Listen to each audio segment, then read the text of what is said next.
Iya, terima kasih banyak. Saya hormati Pak Jika Nadi dan hadirin sekalian, Bapak-bapak, para sesepuh, para tokoh masyarakat, jemaah Masjid Nail Roja, warga RT 04 RW 05 yang saya hormati. Bismillahirrahmanirrahim. Assalamualaikum warahmatullahi wabarakatuh. Innal hamdalillah nahmaduhu wa nasta'inuhu wa nastaghfiruhu wa nastahdihi wa na'udzu billahi min shururi anfusina wa min sayyiati a'malina. Man yahdihillahu fala mudilla lahu wa man yudlil fala hadiya lahu. Asyhadu an la ilaha illallah wahdahu la syarika lahu wa asyhadu anna Muhammadan abduhu wa rasuluhu la nabiyya ba'dahu. Allahumma salli wa sallim ala sayyidina Muhammadin fil awwalin wal akhirin wa ba'd. Hadirin sekalian, alhamdulillah kita masih diberikan kesehatan umur panjang, nikmat iman, Islam dan ihsan, bisa sama-sama hadir di Masjid Nail Roja. Hari ini kita masuk ke malam kelima, pertemuan kelima. Jadi ada 5 materi ya. Jadi buat bapak-bapak mungkin yang baru hadir, jadi pertemuan ini pertemuan kelima dan materinya itu ada di saya ya. Bapak-bapak mungkin nanti yang kalau mau materinya bisa saya share nanti di grup masjid ya, bisa di-share kepada yang lain. Ada 5 materi dan materi ini sudah saya susun kurikulumnya sesuai dengan materi-materi yang ada di pondok-pondok pesantren pada umumnya. Dan ini programnya 5 tahun ya. Mudah-mudahan kita diberikan kesehatan, keistiqomahan ya, bisa menyelesaikan semua materi ini. Mudah-mudahan nanti kalau sudah selesai 5 tahun kita wisudaan gitu ya atau tasyakuran gitu ya. Kalau perlu kita buat sertifikat ini, bukti lulus majelis Nail Roja gitu. Nah itu rencana kita, mudah-mudahan kesampaian gitu ya. Jadi materinya kita buat selengkap mungkin ya, sistematis mungkin, yang juga kita pelajari di pondok-pondok pesantren. Jadi nanti mudah-mudahan sanad kita tersambung gitu ya. Saya kesini juga membawa sanad dan mudah-mudahan keilmuan dari para guru-guru saya. Ya, saya dulu mondok di Gontor kurang lebih 4 tahun belajar, 1 tahun mengajar. Kemudian ke Mesir kurang lebih 4 tahun ya, bertemu para masyayikh di sana. Sebagian ilmunya mungkin tidak semuanya saya ingat ya, sebagian mungkin masih tersisa ya. Dan bersamaan dengan kesempatan ini saya juga belajar lagi gitu ya. Dan mohon maaf tadi terlambat kesini karena ada keperluan. Alhamdulillah, terima kasih banyak kepada Pak Oki yang sudah bawa ini. Ini sudah bawa sound system. Dari mana Pak? Ya. Sound systemnya dari Alhamdulillah. Alhamdulillah, mudah-mudahan semakin jelas ya, karena kelihatannya minggu kemarin kurang jelas ya, Bapak ya.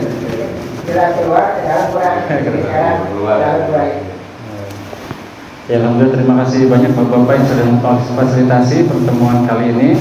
Dengan segala bantuan dan dukungannya, acara kita dapat berjalan. Alhamdulillah, terima kasih banyak saya ucapkan. Baik Bapak-bapak sekalian, sebagaimana saya sampaikan di grup ya, hari ini malam ini insya Allah kita akan membahas tentang tauhid, tawasul dan syirik modern. Istilah tawasul yang mungkin sering kita dengar gitu ya. Kita akan bahas di sini lebih dalam lagi dari salah satu kitab dari Ibnu Taimiyah, Tawasul wal Wasilah.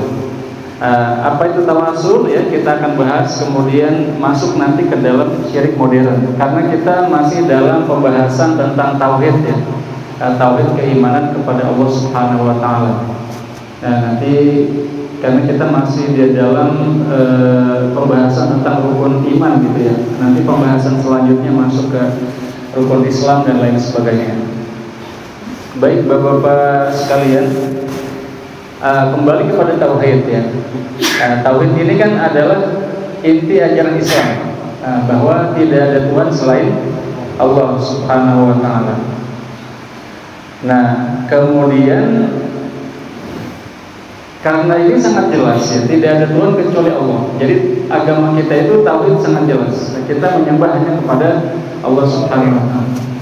Nah, maka penyimpangan yang kadang terjadi itu adalah kita memposisikan sesuatu yang lain di dalam posisi Allah Subhanahu wa taala. Nah, jadi Allah ini kan satu-satunya yang kita sembah. Satu-satunya yang kita anggap Tuhan gitu ya. Yang kita anggap mengetahui segala sesuatu, menciptakan segala sesuatu, darinya lah ada kemanfaatan dan kemudaratan. Tidak ada yang tahu masa depan kecuali Allah Subhanahu wa taala. Tidak ada yang menentukan sesuatu akan terjadi kecuali Allah Subhanahu wa taala. Nah, penyimpangan ini kadang terjadi saat kita ingin mendekat kepada Allah Subhanahu wa taala. Nah, jadi ketika kita ingin mendekat, ada kalanya kita ini menggunakan perantara gitu ya. Sama misalkan saya mau ketemu Pak Kades gitu ya. Mungkin melalui perantara, bisa menghubungi mungkin orang yang dekat dengan pemerintahan desa, yang bisa ke Ustadz Syarif mungkin ya, nanti dilanjutkan kepada yang lainnya. Nah, begitu juga dalam tauhid ini. Nah, ada kalanya kita untuk mencapai Allah ya, sebagian itu menggunakan perantara. Itulah yang disebut dengan wasilah atau tawasul. Menggunakan perantara. Ini yang kadang menjadi permasalahan gitu ya. Penyimpangan biasanya terjadi ketika kita ingin sampai ke sana. Kita menggunakan perantara-perantara yang oleh sebagian ulama dianggap menyimpang, tidak sesuai dengan syariat Islam yang murni. Nah, sebenarnya pertanyaan selanjutnya adalah tawasul itu boleh atau tidak? Gitu ya. Boleh apa tidak? Misalkan saya ingin berdoa kepada Allah nih. Tapi saya merasa diri saya ini banyak banget dosa gitu ya. Mungkin makanan saya tidak semuanya halal gitu ya. Doa saya mungkin tidak terlalu kuat. Kemudian saya datang kepada sosok lain yang saya anggap lebih soleh, lebih alim gitu ya, lebih makbul lagi daripada saya gitu ya. Maka saya datang kepada beliau, mungkin pada Pak Nadi ya misalkan ya. Kemudian saya minta doa tapi melalui beliau gitu ya, supaya didoakan lagi. Nah, ini akan kita bahas gitu ya. Yang boleh seperti apa, yang tidak boleh seperti apa. Dan memang para ulama menganggap tawasul itu boleh.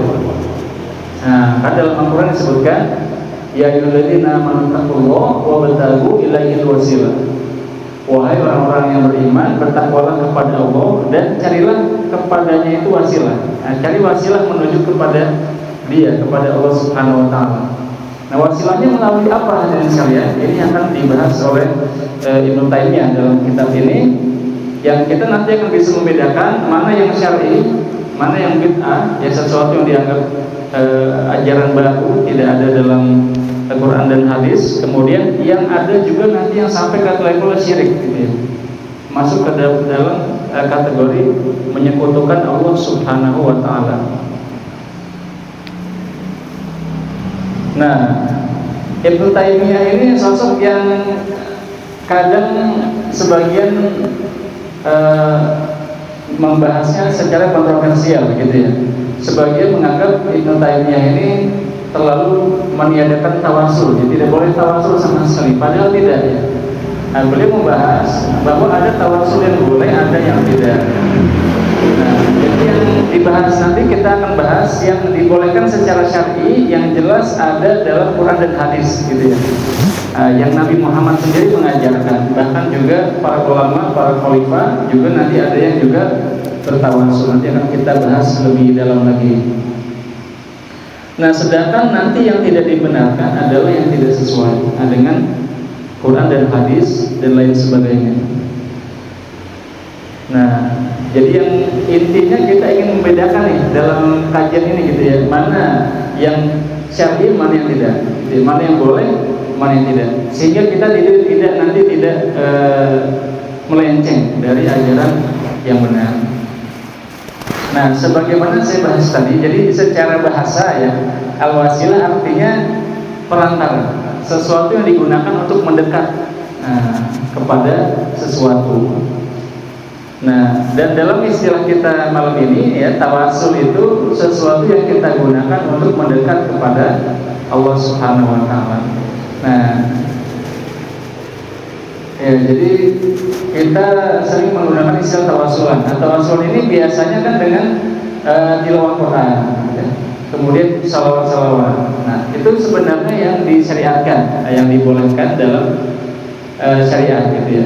Nah, sedangkan yang tidak dibolehkan, nanti akan kita bahas lagi. Nah, jadi yang pertama hadirin sekalian, tawasul yang benar, yang pertama sekali yang dibahas oleh Ibnu Taimiyah adalah tawasul dengan nama dan sifat Allah Subhanahu wa taala. Ini bentuk tawasul yang paling utama. Nah, jadi sebelum kita berdoa kepada Allah, kita puji-puji Allah dulu ya. Kita sebut namanya Alhamdulillah Rabbil Alamin, Hamdan Syakirin, Hamdan Na'imin gitu ya. Kita sebut Ar-Rahman Ar-Rahim. Kita sebut, kalau kita ingat Asmaul Husna ya, kita bisa baca sebagaimana disebutkan dalam surat Al-A'raf ayat 180, Walillahil Asmaul Husna fad'uhu biha. Nah, maka bagi Allah itu ada Asmaul Husna, maka berdoalah dengannya. Nah, maka dianjurkan dihafal nama-nama Allah ya. Jadi kita bisa baca ya sambil kita nanti berdoa. Ya Ghani gitu ya, ya Wasi' ya Ghafar dan lain sebagainya. Sambil kita sebut. Nah, itu juga salah satu tawasul. Nah, supaya doa kita lebih kuat lagi didengar oleh Allah Subhanahu wa taala. Nah, ya Rahman Yarhamna gitu ya. Wahai yang Maha Pengasih, kasihilah kami gitu ya. Ya Ghafar ighfir lana gitu. Jadi nama-nama Asmaul Husna ini memang dianjurkan. Allah sendiri memerintahkan kita. Allah punya Asmaul Husna, maka berdoalah dengannya. Nah, kalau kita berdoa ya sebaiknya kita baca ya, lafaz-lafaz Asmaul Husna ini. Nah, ya Razzaq gitu, wahai memberi rezeki.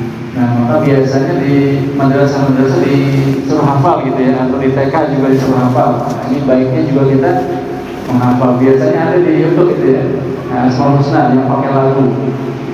Nah, dulu kami waktu di madrasah diajarkan lagu yang Nas'aluka ya man huwallahul ladzi la ilaha illa huwar rahmanur rahim Al-Malikul Qudusus Salamul Mu'minul Muhaiminul Azizul Jabbar.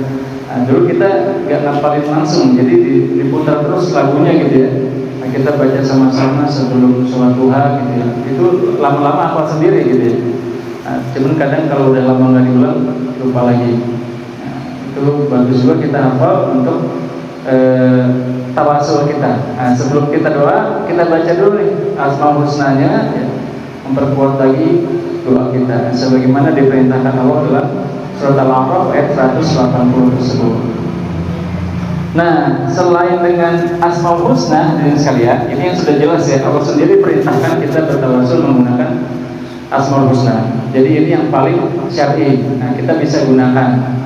Kita bisa lakukan sendiri tanpa orang lain ya. Kita bisa lakukan sendiri. Nah, selanjutnya hadirin sekalian, tawasul yang kedua, nah ini yang sesuai dengan hadis Nabi Muhammad SAW, itu dengan amal soleh. Nah, dengan amal soleh, perbuatan-perbuatan baik yang kita laksanakan. Nah, ini juga menjadi tawasul. Nah, jadi misalkan kita dengan orang tua selalu nurut gitu ya, kita kerjakan semua perintah orang tua ya, orang tua butuh apa kita laksanakan. Nah, kemudian kita sedang ada permintaan yang sangat mendesak gitu ya. Nah, misalkan kita ada hutang jatuh tempo gitu ya, atau butuh dana sekian, atau sedang mau ujian gitu ya. Nah, kita bisa berwasilah dengan perbuatan itu.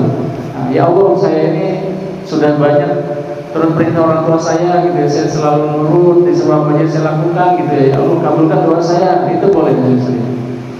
Nah, jadi sebagaimana saya pernah sampaikan dulu ya, ini yang mengisahkan Nabi Muhammad sendiri. Nabi Muhammad bercerita tentang 3 orang pemuda.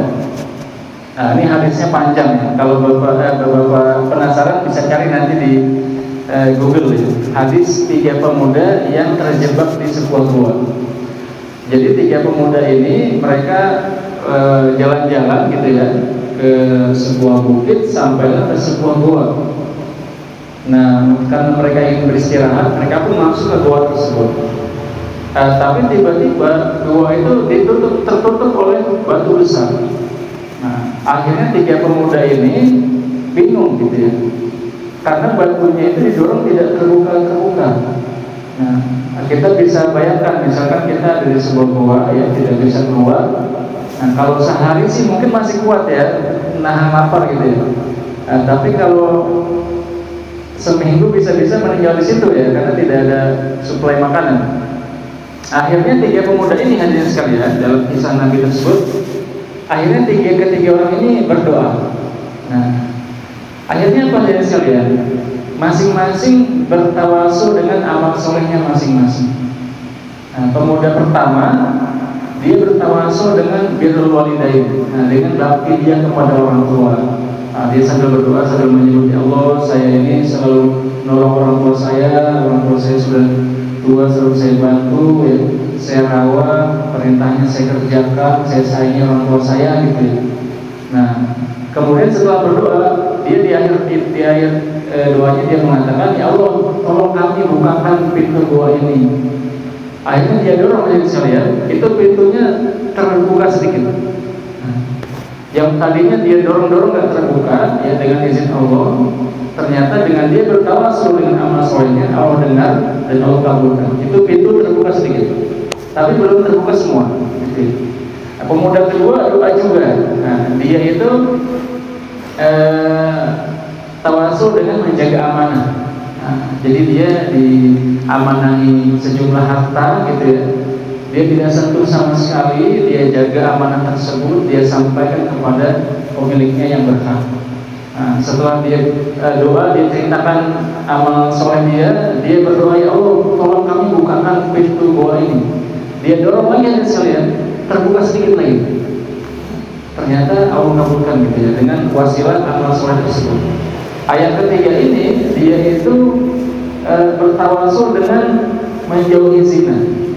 Jadi dia pernah diajak berzina dengan seseorang wanita gitu ya, tapi dia tahu itu dilarang Allah, akhirnya dia tidak lakukan. Dia bertawasul dengan kisah itu, dia ceritakan lagi, kemudian dia berdoa, ya Allah, bukakan pintu gua ini. Akhirnya orang ketiga ini berhasil hadirin sekalian, dia dorong pintunya terbuka. Nah, dengan izin Allah mereka akhirnya selamat, begitu ya. Nah, dengan demikian para ulama mengambil kesimpulan bahwa kita boleh bertawasul dengan amal soleh kita. Nah, jadi kalau kita melakukan apapun ya, itu bisa menjadi bekal kita supaya doa kita lebih didengar oleh Allah Subhanahu wa Ta'ala. Nah, jadi Menteri Agama kita Prof. Nasaruddin Umar dalam salah satu kajiannya di Pondok Pinang, kebetulan saya hadir, beliau mengatakan kita itu sebenarnya selain punya saldo rekening, kita juga punya saldo kebaikan, kata beliau. Nah, semakin kita banyak kebaikan, itu biasanya urusan kita semakin mudah. Nah, doa lebih mudah dikabulkan, gitu ya. Urusan lebih mudah, karena itu bisa menjadi tawasul tadi, gitu ya. Dengan kita banyak amal soleh, maka saldonya banyak. Nah, kita bisa bilang, oh saya sudah begini, gitu ya. Nanti Allah lebih mendengar doa kita. Ini menjadi salah satu tawasul.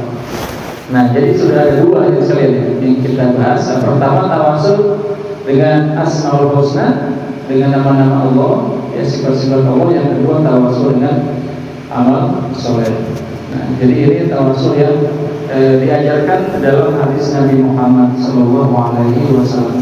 Nah, jadi kalau kita punya kesempatan berbuat kebaikan dimanapun, ya, itu sebaiknya kita lakukan sesuai kemampuan kita tentu saja. Nah, karena itu nanti bisa menjadi bekal kebaikan kita yang mungkin bisa jadi tawasul kita untuk doa-doa yang kita panjatkan kepada Allah Subhanahu wa Ta'ala. Nah, itu tawasul yang kedua dari sekalian. Ya, jadi seperti kita ya, kita baca Al-Fatihah ya. Ini juga sebenarnya tawasul juga karena itu masuk ke dalam amal soleh. Nah, kita sebelum berdoa kita baca Qul huwallah ya, kita baca Al-Baqarah ya dan lain sebagainya, kita baca Al-Fatihah, kemudian kita berdoa. Nah, itu juga menjadi tawasul karena bagian dari amal soleh. Nah, maka tilawah Quran ya, sholawat, kemudian Asmaul Husna ya, itu menjadi bagian dari tawasul. Nah, tawasulan. Nah, maka kita sering bahas gitu ya, atau sering sebut dalam acara-acara tawasulan. Nah, tawasulan itu biasanya isinya ya sholawatan ya, nah, kemudian juga baca Quran dan pujian-pujian kepada Allah Subhanahu Wa Taala. Nah, kalau sholawat juga bagian dari ibadah ya, maka dia masuk ke dalam amal soleh. Nah, selanjutnya hadirin sekalian, yang ketiga. Nah, ini tawasul yang syar'i yang disepakati ulama ya. Itu adalah bertawasul dengan doa orang soleh yang masih hidup. Nah, doa orang soleh yang masih hidup, meminta doa dari orang soleh yang masih hidup itu juga merupakan bagian dari syariat. Nah, contoh ini dilakukan oleh salah satu khalifah yaitu Umar bin Khattab. Nah, beliau itu pernah mendatangi pamannya Nabi namanya Abbas bin Abdul Muthalib. Nah, kemudian beliau itu minta doa, melalui Abbas, karena Abbas ini pamannya Nabi, ya nasabnya sangat dekat kepada Nabi Muhammad SAW. Nah, jadi dia minta doa kepada orang yang dianggap lebih soleh pada dirinya. Gitu. Nah, ini ternyata boleh ya sekalian. Jadi misalkan kita ketemu orang ya yang kita anggap dia itu baik gitu ya, nah, kita minta doa boleh. Nah, kita ketemu guru kita gitu ya, kita minta doa boleh. Atau ketemu kiai ya, atau ketemu syekh ya, atau ketemu orang tua yang lebih tua dari kita, nah, itu boleh. Nah, meskipun sebenarnya doa yang dikabul itu tidak selalu orang yang soleh selalu dikabul gitu ya. Ada kalanya Nabi bersabda, salah sudah awal telah ada 3 doa yang tidak ditolak. Nah, pertama kata Nabi, doa walid waladi, doa orang tua untuk anaknya itu tidak ditolak. Nah, maka ada sebuah kisah menarik yang pernah diceritakan seorang pendakwah. Beliau menceritakan kisah Imam Masjidil Haram. Ya, salah satu Imam Masjidil Haram, Syekh Sudais ya. Sudais itu beliau di dalam kisah ini nakal waktu kecil. Nah, kecil nakal, jadi ibunya itu sudah menyiapkan makanan gitu ya buat ada acara, tapi Imam Sudais ini beliau acak-acak lagi gitu ya. Akhirnya ibunya marah, kata ibunya, kamu ini nanti saya doain kamu jadi imam Masjidil Haram gitu ya. Nah, doanya tapi bagus gitu ya. Ternyata kejadian gitu, betul-betul gue jadi imam Masjidil Haram. Karena dalam hadis Nabi tersebut doa orang tua untuk anaknya itu tidak ditolak. Nah, maka tapi yang dalam kajian ini itu yang kalau kita minta doa orang soleh itu boleh. Jadi ini bukan merupakan syirik, karena itu kita berdoa tetap kepada Allah, ya, tapi melalui doanya orang soleh ini. Gitu. Jadi tidak mengganggu tauhid kita. Nah, ini adalah tawasul yang dibenarkan. Nah, jadi banyak orang datang kepada Nabi gitu ya, minta doa kepada Nabi ya. Ada yang minta disembuhkan penyakitnya, ada yang minta rezeki ya, dan lain sebagainya kepada Nabi ya. Jelas ya, karena Nabi orang paling soleh ya. Nah, maka beliau dimintakan doanya. Ini tawasul yang benar. Nah, jadi kita tidak boleh ragu-ragu ya. Kalau memang kita anggap orang yang lebih soleh dari kita, ya orang yang baik, kita minta doa itu boleh.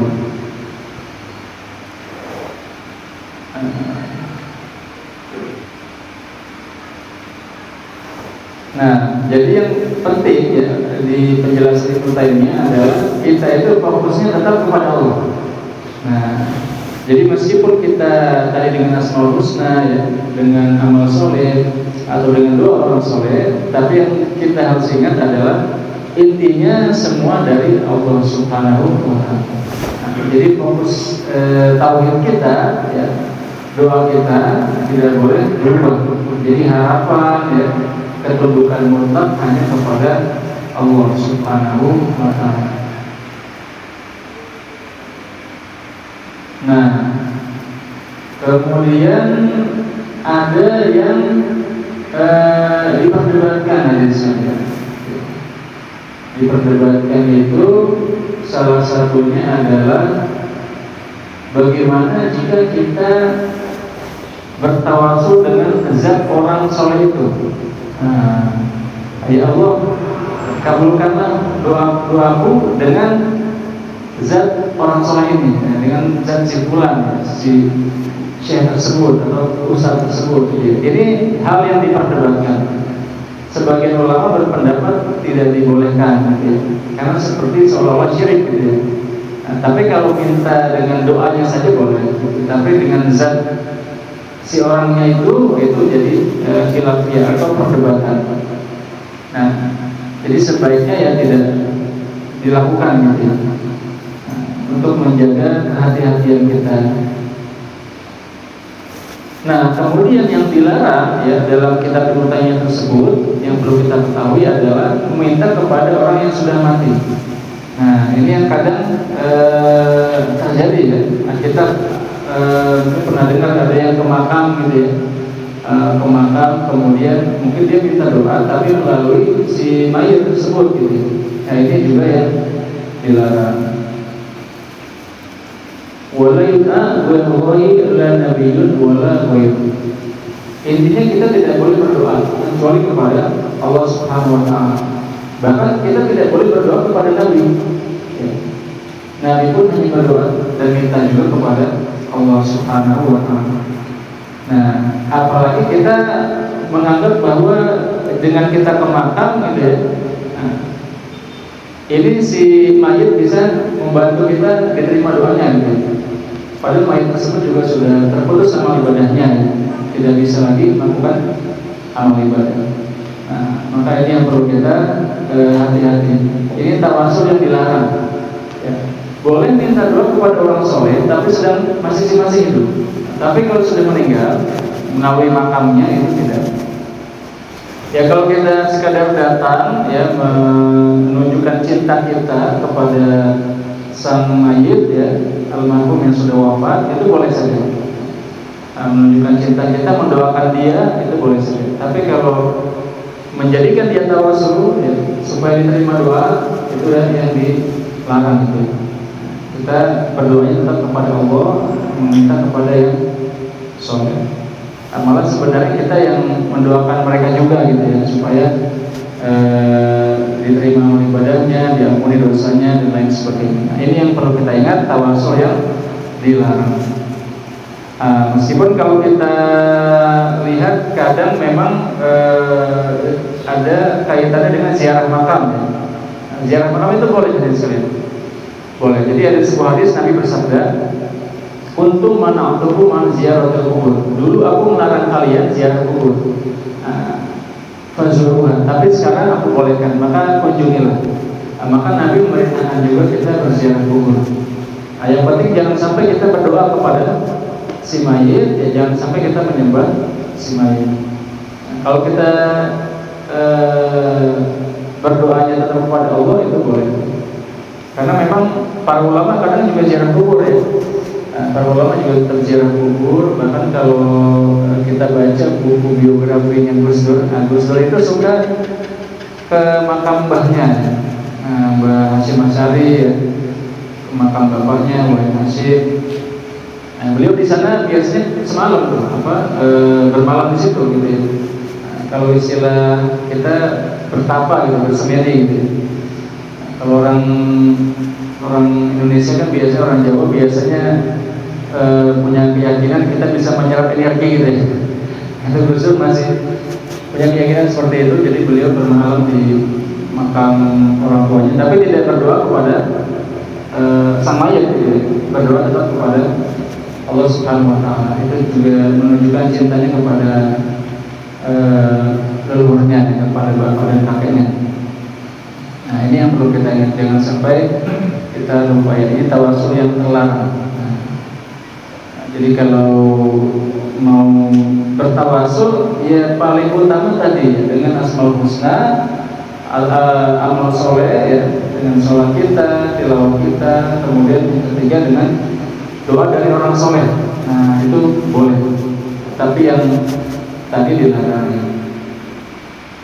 Nah ada kalanya kita membuat sesuatu yang lain gitu ya, mungkin dengan benda tertentu, yang kita kadang menyebutnya jimat gitu ya. Ini jimat nih, pakai ini doa kita kuat gitu ya. Itu yang tidak boleh juga.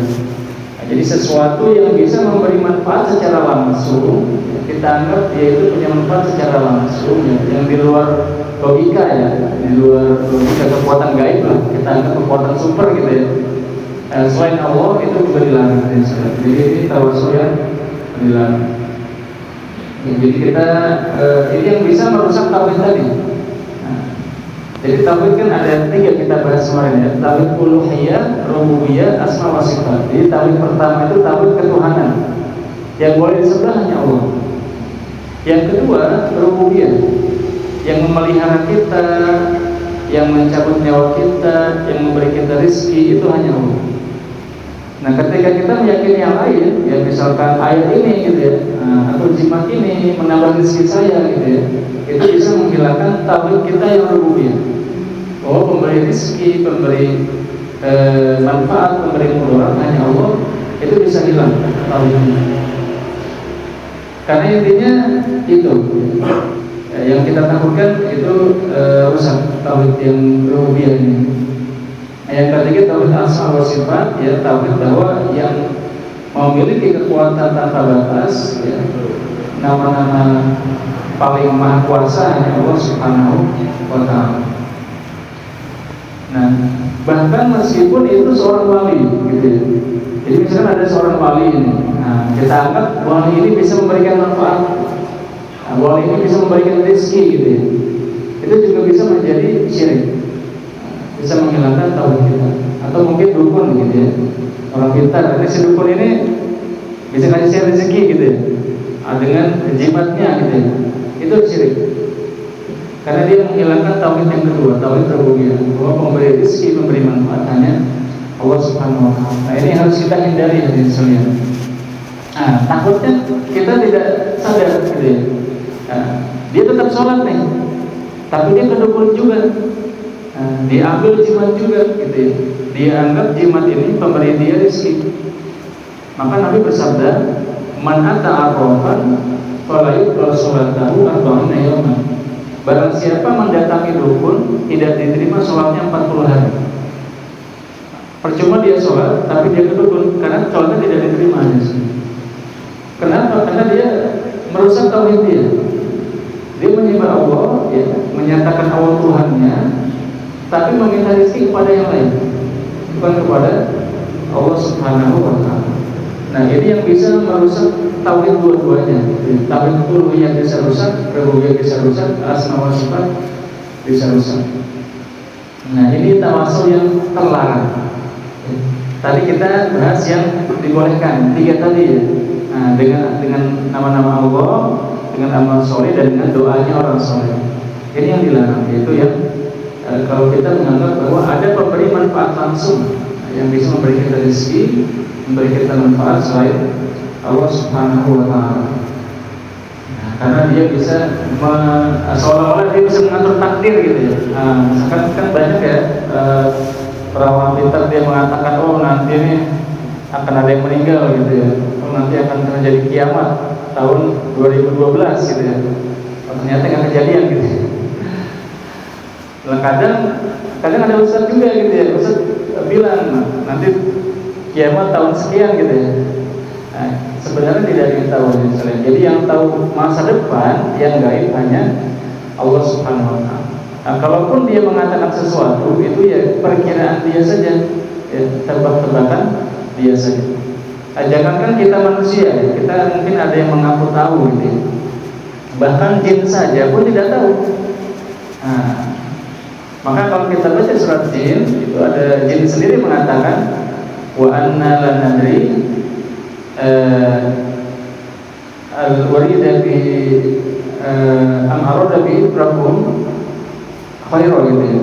Jadi Jin sendiri tidak tahu Allah itu ingin keburukan atau kebaikan untuk hambanya gitu, di dalam bumi ini. Nah, dan disebut lagi di surat Al-Baqarah, itu kisahnya Nabi Sulaiman. Nabi Sulaiman ini beliau mungkin sudah pernah saya ceritakan sebelumnya ya. Nabi Sulaiman ini beliau meninggal dalam keadaan sholat di dalam musholanya. Para jin, ya, rakyatnya Nabi Sulaiman itu jin. Ada jin, ada hewan, ada manusia. Itu kira Nabi Sulaiman masih sholat, maka mereka tidak berani mengganggu Nabi Sulaiman. Sampailah ketika Nabi Sulaiman itu tongkat yang beliau pakai untuk sholat itu, untuk berdiri itu dimakan raya. Kemudian beliau jatuh. Barulah jin tahu bahwa Nabi Sulaiman sudah meninggal. Seandainya jin tahu yang gaib, pasti dia tahu ketika Nabi Sulaiman dicabut nyawanya. Tapi dia tidak tahu. Jin pun tidak tahu. Artinya apa? Yang tahu yang gaib hanya Allah Subhanahu wa Ta'ala. Nah, ini dia yang sama-sama perlu kita ingat ya, untuk menjaga keimanan kita, menjaga tauhid kita. Nah, jangan sampai tergeser gitu ya. Ini yang paling penting yang diwanti-wanti dalam Al-Quran. Wala tamutunna illa wa antum muslim. Jangan sampai kamu mati kecuali kamu dalam keadaan muslim. Nah, bisa-bisa kita bertawasul dengan yang salah ini ya, ada cabut nyawa kita, bisa-bisa kita sudah rusak tauhidnya. Nah, maka para ulama hadirin sekalian dalam kitab tauhid itu membahas bahwa jika ini terjadi, jika ada kalanya kita melakukan ini yang mungkin merusak tauhid kita ini, maka kita harus syahadat ulang. Jadi ada hal-hal yang bisa membatalkan syahadat kita, termasuk yang syirik yang sudah level tinggi ini gitu ya. Nah, itu bisa merusak tauhid kita, maka kita harus syahadat lagi. Meskipun kalau kita sholat otomatis kita syahadat ya dalam tasyahud gitu ya. Nah, ini hadirin sekalian, tawasul yang dilarang. Nah, selain ini boleh tadi ya, yang tiga tadi boleh. Tapi yang ini yang terlarang, yang sudah masuk ke dalam kategori syirik yang merusak tauhid rububiyah maupun tauhid uluhiyah. Nah, hadirin sekalian, itu tadi pembahasan tentang tawasul ya. Jadi bisa kita ambil kesimpulan bahwa tawasul ada yang boleh, ada yang tidak boleh. Nah, yang boleh tawasul dengan asma dan sifat Allah, kemudian dengan amal soleh, yang ketiga dengan doa orang soleh. Nah, yang tidak boleh tadi ya, kita bertawasul dengan zat lain yang kita anggap bisa memberikan manfaat dan juga kemudaratan. Nah, bisa itu manusia, bisa itu benda, yang sebenarnya tidak memiliki kekuatan apa-apa. Nah, selanjutnya hadirin sekalian, yang juga akan kita bahas dalam pertemuan kali ini adalah syirik modern, gitu ya. Nah, syirik modern, dan ini sebenarnya juga yang kita bahas lebih jauh ini yang kadang muncul di dalam kehidupan modern hadirin sekalian. Ya, jadi kita itu kadang menggantungkan diri tidak kepada Allah Subhanahu wa Ta'ala, tetapi kepada yang lain. Ya. Ketika kita punya harapan, ya, ketika kita punya ketakutan, kita itu larinya tidak kepada Allah Subhanahu wa Ta'ala. Nah, ini sebenarnya tantangan kita di dalam menjaga tauhid. Ya. Nah, jadi kalau kita galau, kita perginya kemana? Ya? Nah, ini pertanyaan yang perlu kita sama-sama pikirkan. Nah, jadi syirik modern ini yang dimaksud dalam kajian ini adalah jika kita itu bergantung kepada sesuatu selain Allah Subhanahu wa Ta'ala, yang mungkin menggeser posisi Allah sebagai satu-satunya penentu. Ya, mungkin kita bergantung kepada ya materi ya, atau kepada manusia atau kepada sistem-sistem tertentu. Nah, jadi ada yang menganggap ya kalau saya punya jabatan ya, semua bisa lancar gitu. Atau kalau saya punya dana besar, semua bisa diselesaikan. Padahal sebenarnya semuanya ada di dalam kendali Allah Subhanahu wa Ta'ala. Nah, ini apa hubungannya dengan tawasul dan syariat? Jadi banyak praktik tawasul modern melampaui batas syar'i, berubah menjadi permohonan langsung kepada selain Allah Subhanahu wa Ta'ala. Nah, jadi ada kalanya kita, sebagaimana disebutkan di dalam kisah Qarun ya, sekalian. Nah, Qarun ini kan beliau ini hartanya banyak sekali. Nah, yang dalam Al-Quran disebutkan bahwa kuncinya saja itu perlu dibawa oleh belasan orang. Nah, itu kuncinya aja nih sekalian. Kita bisa bayangkan kunci itu kecil ya. Kalau kuncinya segini, pintunya segini gitu. Ini kuncinya aja yang gotong itu belasan orang. Artinya apa? Gudang harta Qarun itu besar sekali, banyak sekali. Tetapi yang tidak sekalian, dia itu menganggap bahwa semua hartanya dia itu berasal dari kepintarannya dia. Yang nama utituhu ala ilmin inti. Aku dapat ini semua karena ilmuku, karena kepintaranku. Nah, ini yang kadang menjadi kendala dalam tauhid kita dan sebagainya. Ada kalanya kita berpikir bahwa semua yang kita punya ini itu bukan dari Allah Subhanahu wa Ta'ala. Nah, maka dalam sebuah hadis Abu Hurairah pernah bertanya sekalian kepada Nabi Muhammad. Beliau bertanya, "Ya Nabi, siapa yang pertama kali masuk neraka?" Kemudian Nabi mengatakan ada 3. Awwalu man tusa'alu bihim. Ada 3 orang yang pertama kali masuk neraka. Nah, hadirin sekalian, yang menarik yang disebutkan Nabi ini 3-tiganya kelihatannya orang baik. Yang pertama itu adalah Al-Qari, pembaca Al-Quran. Yang kedua Al-Munfiq, orang yang mendermakan hartanya. Yang ketiga Al-Mujahid fisabilillah, orang yang berjihad di jalan Allah. Nah, pertanyaannya, kenapa yang Qari ini dia masuk neraka misalnya? Jadi ketika di hari kiamat, yang Qari ini nanti dia kaget, kenapa kok saya dimasukkan ke neraka gitu ya. Maka kemudian Allah mengatakan, si Qari itu mengatakan, "Ya Allah, aku di dunia ini hanya baca Quran gitu ya. Aku baca dengan suara terbaikku gitu." Nah, kemudian Nabi mengatakan, Allah Subhanahu wa Ta'ala dalam hadis ini mengatakan, "Innama qara'ta yuqal fulan qari." Kamu baca itu bukan untukku. Kamu baca itu supaya disebut kamu itu seorang qari. Jadi dia membaca Al-Quran, tapi bukan untuk Allah Subhanahu wa Ta'ala, tapi untuk dipuji, untuk dipuji suaranya. Jadi yang kadang bikin ngeri gitu ya.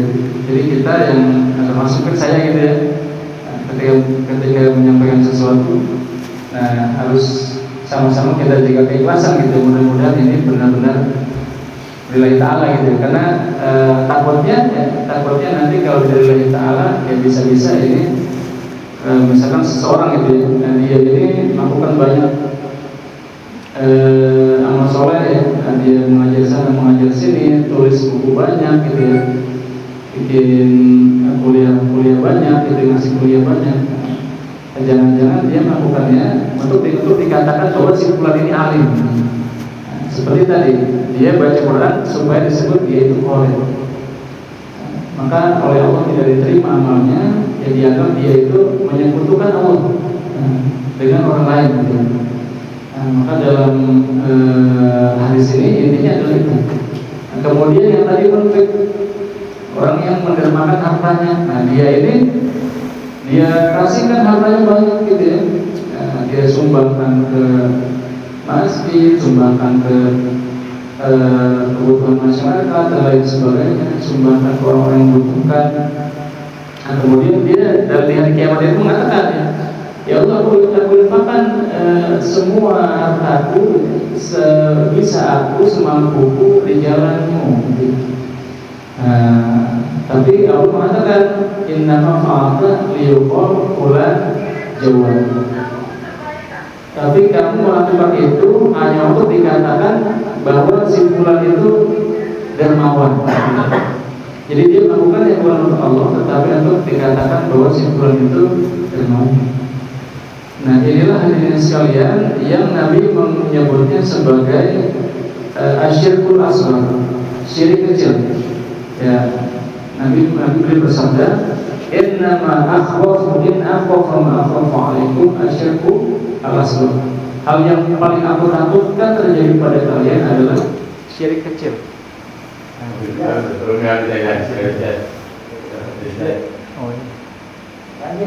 Nah, syirik kecil ini hadirin sekalian. Nah, iya, syirik kecil ini adalah yang tadi saya maksud gitu ya. Jadi dia melakukan amal soleh sesuatu tetapi tidak untuk Allah, tapi untuk disebut oleh orang lain. Nah, termasuk yang mujahid fisabilillah. Nah, nanti di hari kiamat dia mengatakan, ya Allah, aku sudah berjihad gitu ya, aku sudah berperang di jalanmu, aku terluka di jalanmu dan lain sebagainya. Nah, tetapi Allah mengatakan innama fa'alta liyuqal fulan syuja'. Kamu melakukan itu supaya dibilang kamu pemberani. Nah, maka di dalam kisah para ulama disebutkan ada orang-orang yang menjaga ini gitu ya. Dia menjaga keikhlasannya supaya benar-benar ikhlas. Itu dia berjihad itu pakai penutup kepala gitu ya, supaya tidak kelihatan, supaya tidak merusak keikhlasannya. Nah, yang menarik ada sebuah kisah hadirin sekalian. Ini terjadi di masanya Daulah Bani Umayyah. Nah, saat itu umat Islam itu ingin membuka sebuah benteng. Nah, benteng, kalau tidak salah benteng Romawi ya, ingin dibuka. Nah, mereka sudah nyoba dari berbagai cara ya. Sudah pakai kalau dalam bahasa Arab disebut majanik ya, ketapel bola api itu ya, nggak berhasil juga. Sudah dicoba didobrak pintunya, nggak berhasil juga. Sudah pakai panah ya, pakai tentara darat, nggak berhasil juga. Akhirnya ada seorang muslim itu dia punya ide ya sekalian, ide menggali terowongan. Akhirnya apa? Dia gali terowongan ya sampai masuk ke dalam benteng, dan akhirnya orang-orang muslim masuk melalui terowongan itu dan berhasil ya masuk ke dalam. Kemudian si jenderalnya ya, jenderal Bani Umayyah saat itu akhirnya mengumpulkan pasukannya. Ini kita berhasil gitu, tapi saya penasaran satu hal, siapa yang punya ide ini? Siapa yang pertama kali gali terowongan ini? Ditanya ini sekalian, nggak ada yang maju, nggak ada yang jawab. Nah, kemudian ya udah, karena nggak ada yang jawab, nggak apa-apa kata pemimpinnya gitu ya. Akhirnya dia kembali ke kemahnya. Nah, sampai kemudian datang satu orang hadirin sekalian. Dia mengatakan apa? Saya tahu yang melakukan siapa, kata si fulan ini. Tapi jangan kasih tahu siapa-siapa gitu. Tapi ada satu syarat, kata si orang ini, kalau mau saya kasih tahu siapa yang melakukan itu, syaratnya satu, jangan kasih tahu yang lain. Ternyata hadirin sekalian, yang melakukan itu ternyata adalah si fulan ini yang mendatangi si jenderalnya ini. Dia sengaja tidak mau disebut namanya. Dan dia mengatakan jangan kasih saya hadiah gitu. Nah, saya kasih tahu siapa tapi jangan kasih hadiah. Ternyata dia orangnya sekalian. Nah, dia sangat berjasa gitu ya, berani sampai bisa membuka benteng tersebut tapi tidak mau dapat hadiah. Ini beda dengan kita ya. Nah, kalau kita melakukan sesuatu pengen dapat hadiah gitu. Si beliau ini gak mau dapat hadiah. Kenapa hadiah sekalian? Karena tadi takutnya dia berjihad itu tidak ikhlas lillahi ta'ala. Nah, ini bedanya yang ikhlas dengan tidak ikhlas gitu. Kadang kita ada pamrihnya. Tapi si fulan ini, beliau ini mengajarkan kita bahwa ketika kita melakukan sesuatu ya lillahi ta'ala, berarti kita tidak mengharapkan hadiah. Bahkan dia pun tidak mau dapat hadiah. Nah ini yang mungkin perlu kita sama-sama pikirkan hadirin sekalian, pergeseran ini ya. Ada kalanya kita melupakan hal ini, dan termasuk juga permohonan kepada selain Allah gitu. Kita menggantungkan diri kepada selain Allah gitu ya, mungkin kepada materi ya, kepada organisasi dan lain sebagainya, padahal seharusnya hanya kepada Allah Subhanahu wa taala. Ya, jadi syirik itu bukan hanya penyembahan fisik gitu ya. Bukan hanya penyembahan kepada berhala secara fisik, tapi juga pengalihan ketergantungan hati kepada selain Allah Subhanahu wa taala. Nah, jadi ini bisa merusak kemurnian tauhid dan menggeser fokus ibadah kepada Allah Subhanahu wa taala. Jadi jangan-jangan kita ini ibadahnya ini ya untuk sesuatu materi gitu ya, dan lain sebagainya. Nah ini mungkin yang membedakan kita dengan para ulama zaman dulu gitu ya. Jadi kita pikirannya kadang masih materi gitu ya, karena di masa era kapitalisme. Nah para ulama ya mereka bahkan kalau dalam bukunya Tamim Ansari itu memang ada orang-orang yang mereka yang fokus kepada ibadah saja gitu ya. Nah, mereka saling mendukung gitu ya dalam ibadah.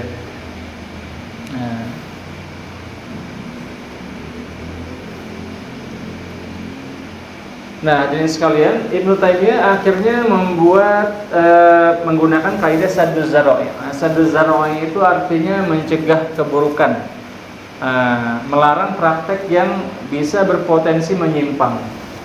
Nah, jadi memang kadang ini akhirnya digunakan oleh orang-orang yang anti ziarah kubur nih, anti ziarah makam gitu ya. Menganggap pokoknya ziarah makam itu semuanya salah gitu ya, condong kepada kemusyrikan. Nah, digunakan untuk hal-hal tersebut ya. Meskipun sebenarnya dibolehkan, malah dianjurkan ya, ziarah kubur sebenarnya dibolehkan, tapi yang tidak boleh adalah ya tadi ya, menyembah makamnya atau kita berdoa kepada makamnya, itu yang tidak boleh. Nah, atau mungkin terlalu mengagung-agungkan makam gitu ya. Nah, itu juga tidak boleh ya. Nah, kemudian menjaga kemurnian tauhid ya. Jadi kita yang perlu kita ingat adalah bahwa semua ibadah kita ya, semua doa kita itu tujuannya hanya kepada Allah Subhanahu wa taala. Nah, dan juga kita perlu menghindari gulu. Gulu itu berlebihan dalam memuliakan makhluk. Nah, jangan sampai kita terlalu berlebihan dalam memuliakan makhluk. Jadi misalkan kepada syekh tertentu gitu ya, atau kiai tertentu, ustaz tertentu, kita anggap dia itu bisa mengabulkan doa gitu ya. Nah, dia ini punya keajaiban dan lain sebagainya. Atau mungkin dia ini wali yang punya mukjizat tertentu gitu ya, yang melebihi kedudukannya sebagai manusia. Atau dia tahu hal-hal yang gaib gitu ya, padahal dia juga sebenarnya tidak tahu dan lain sebagainya. Nah, ini juga perlu kita hati-hati ya, jangan sampai mengangkat seseorang melebihi derajatnya. Itu yang disebut dengan ghulu atau berlebihan. Yang ditakutkan yang terjadi seperti orang-orang Kristen gitu ya, menganggap Nabi Isa sebagai Tuhan, kemudian doanya bukan lagi kepada Allah tapi kepada Nabi Isa, ya dianggap sebagai Tuhan, anak Tuhan, dan lain sebagainya. Ya, jadi meskipun orang ini soleh sekali gitu ya, kemudian beliau wafat, ya kalau sudah wafat tidak bisa berdoa lagi gitu ya. Ya kita berdoanya kepada Allah atau kepada, bisa berwasilah kepada ya dengan sholawat gitu ya, kemudian dengan doa orang soleh. Tapi kalau dengan yang sudah wafat, maka sudah tidak bisa. Meskipun beliau sangat soleh gitu.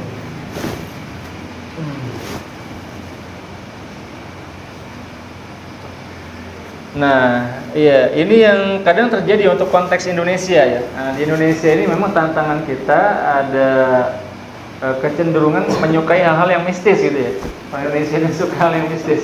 Nah, itulah kenapa acara-acara atau YouTube horor itu banyak yang nonton gitu ya. Penontonnya jutaan. Ini yang perlu kita hati-hati ya, jangan sampai tawasul ini melenceng dari yang diajarkan oleh Allah dan juga Nabi Muhammad dalam hadisnya gitu ya.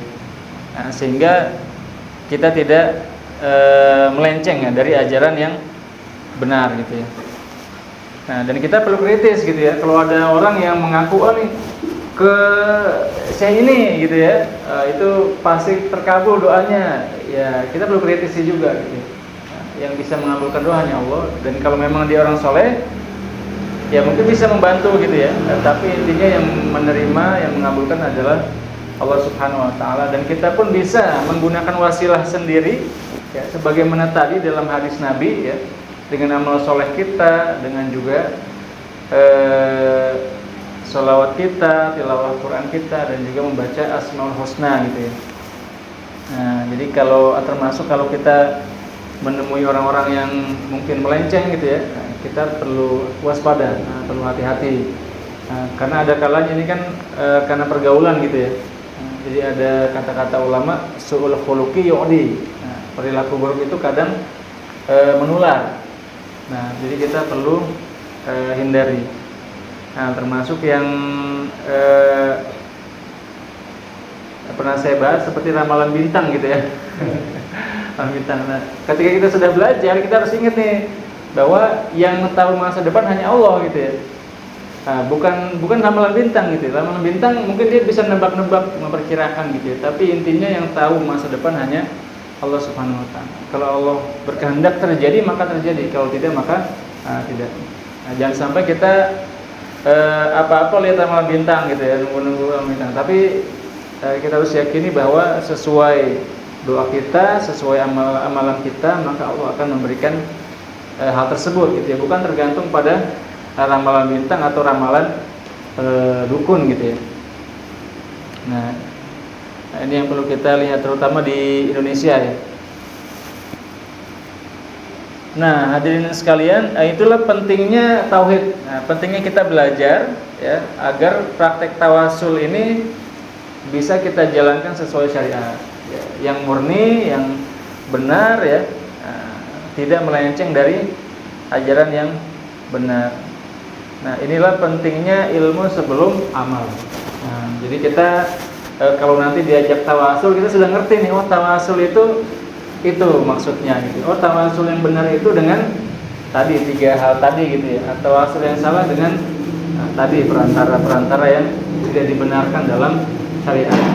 Nah, jadi kalau kita diajak tawasul, tapi selama tawasulnya itu dengan Asmaul Husna ya, kemudian dengan amal soleh ya, tilawah Quran, sholawat, ya itu benar berarti ya. Nah, kemudian dibantu 2 orang soleh, itu juga masih benar. Tapi kalau sudah ada benda-benda keramat tertentu ya, dan lain sebagainya, itu ya berarti sudah menyimpang. Ya mudah-mudahan dengan ini kita sama-sama ingat kembali ya, kita sama-sama paham dan sadar bahwa pentingnya ilmu sebelum amal.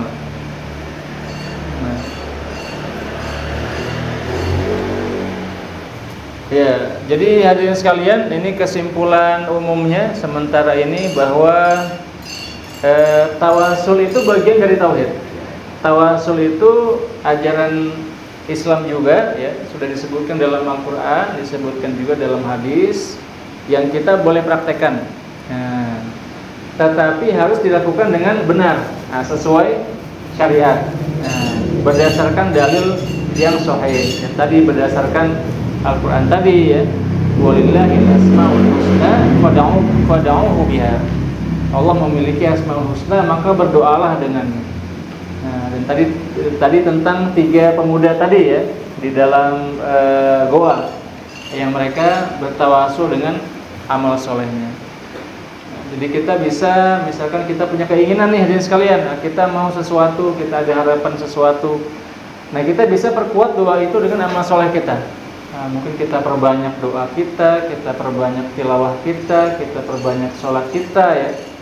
Nah, kalau perlu kita puasa gitu ya. Nah, salah satu doa yang tidak ditolak tadi adalah doa shaim, doa orang yang berpuasa. Itu juga termasuk yang dikabulkan oleh Allah Subhanahu wa taala. Kemudian yang ketiga doa al-mazlum. Doa orang yang dizalimi. Nah, itu doanya dikabul itu ya. Nah, kita perlu hati-hati dengan orang yang kita zalimi, karena kalau dia dizalimi, dia berdoa, doanya makbul, tidak ditolak. Ya, dengan wasilah-wasilah tersebut ya, mudah-mudahan Allah bisa mendengar doa kita ya, mengabulkan doa kita. Bukan dengan datang kepada orang pintar gitu ya, yang mengaku pintar padahal dia dukun gitu ya. Bukan dengan itu, tapi dengan wasilah tadi, dengan amal soleh kita ya, tilawah kita, salawat kita, dan lain sebagainya. Nah, jadi tawasul ini hadirin sekalian, selain dia menjadi jalan kedekatan kita kepada Allah, dia juga bisa menjadi jalan kemusyrikan. Jadi keinginan seseorang yang tidak terkendali, akhirnya dia tidak menuju Allah, malah menuju kepada kemusyrikan, kepada sekutu selain Allah Subhanahu wa taala. Nah, ini yang perlu kita jaga, jangan sampai berubah ya, permohonan kita hanya kepada Allah Subhanahu wa taala. Ya, jadi pada intinya Ibnu Taimiyah itu kan sering dikaitkan dengan kelompok Salafi.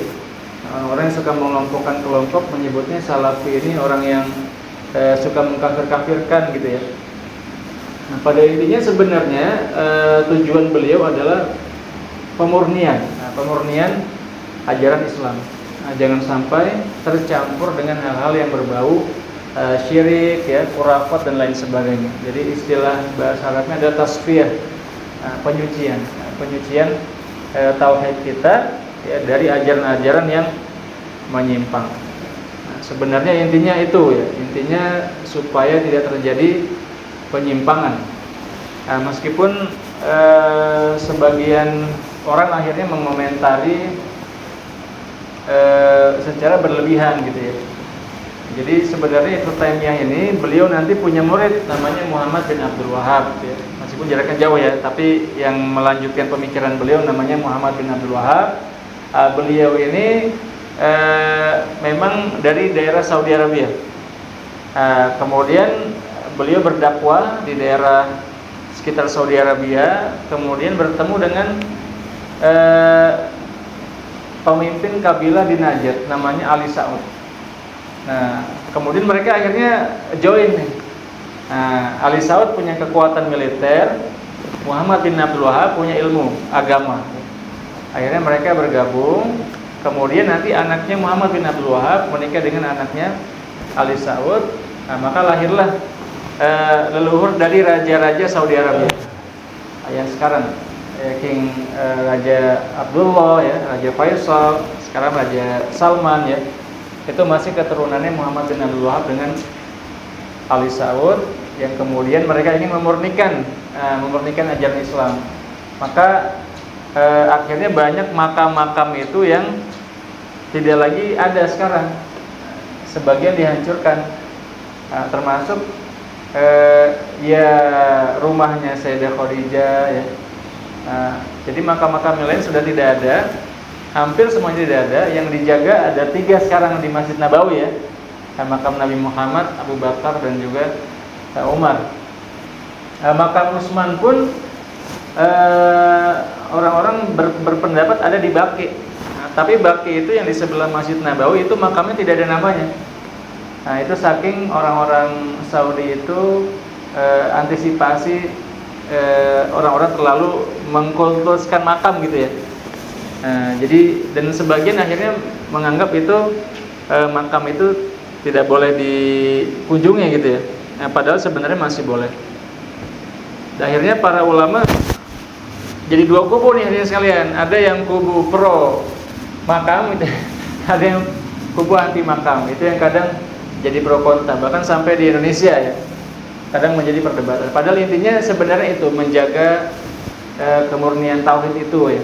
Itu intinya. Sebenarnya kedua pihak ini sepakat dengan hal itu. Ya. Tapi terkadang dalam prakteknya ada yang dianggap golongan-golongan yang dianggap berlebihan gitu ya. Akhirnya sampai menghancurkan makam dan lain sebagainya. Ya, yang mungkin tujuannya baik gitu ya, menjaga akidah umat, tetapi kadang dianggap berlebihan. Nah, tapi kalau di daerah Mesir memang rata-rata ya dijaga. Ya, makamnya Imam Syafi'i masih ada, makamnya Ibnu Hajar masih ada dan dikunjungi ya, dan dijaga makamnya Sayyidina Husain ya, dijaga. Cuman memang yang ditakutkan adalah orang-orang berdoa tidak kepada Allah tapi kepada makamnya, ini yang ditakutkan gitu ya. Atau dia sholat tidak menyembah Allah tapi menyembah makamnya. Nah, ini yang ditakutkan. Tapi mudah-mudahan sih tidak terjadi ya selama akidah kita lurus. Nah, ini yang sama-sama kita perlu saling mengingatkan, dan mudah-mudahan bisa menjadi bekal kita gitu ya, dalam menjalani ibadah kita, dalam menjalani kehidupan kita. Itu saja hadirin sekalian mungkin yang dapat saya sampaikan.